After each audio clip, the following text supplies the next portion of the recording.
Okay, it's day 76. This is part 3. I saw Lee had something on about me and conjecture and all that sort of thing.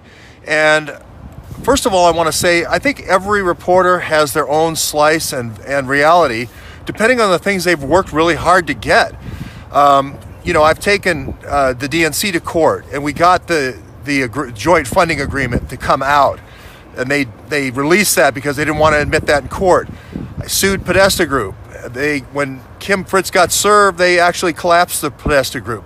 So I worked hard for that. And it has, suing the DNC, suing Podesta Group, the king of K Street, you feel like, hey, I really worked really hard for that evidence. I got it. And there was other things that came out as well, like the Grafenstein report, finding out who the Inspector General was, following up with the Inspector General, trying to get that awareness. The McCluskey report came out because of that. And McCluskey report was the 7,000 illegal logins. Now, I understand why they would give that to Luke, because the police want to say, hey, we're doing our job. Teresa Grafenstein's giving out little eyedropper stuff too to say, hey, I was doing my job. So we're getting pieces, but if you don't look at the other reporters' evidence, then you think they're conjecturing. You don't know anything about the 7,000 illegal logins.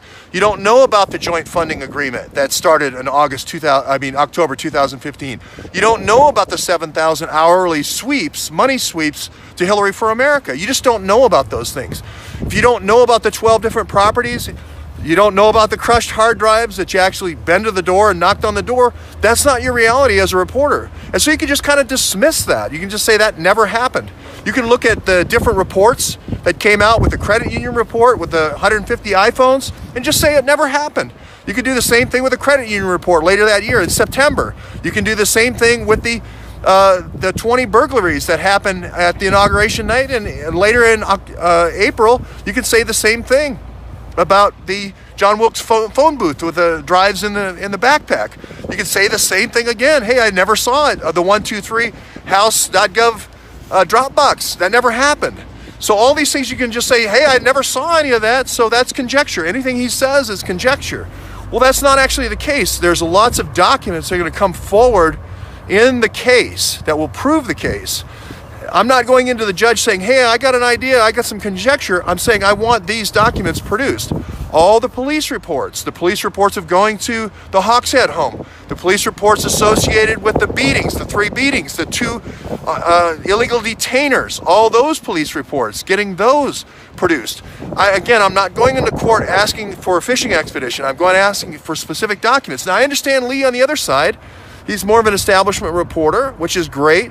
CrowdStrike said it was Guccifer.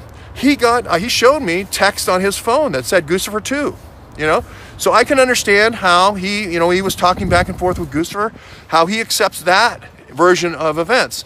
But I just want to talk to my folks out there and just say, I'm not conjecturing. These are all documents that are available. No one that has been sued in this situation has denied the documents. No one has argued the facts. All points of law, all the different defendants have come back in points of law. Not one person has challenged any of the facts in this case. So I just wanted to say that I think we all have our own realities. And if you ignore the other guy's reality, then it seems like conjecture.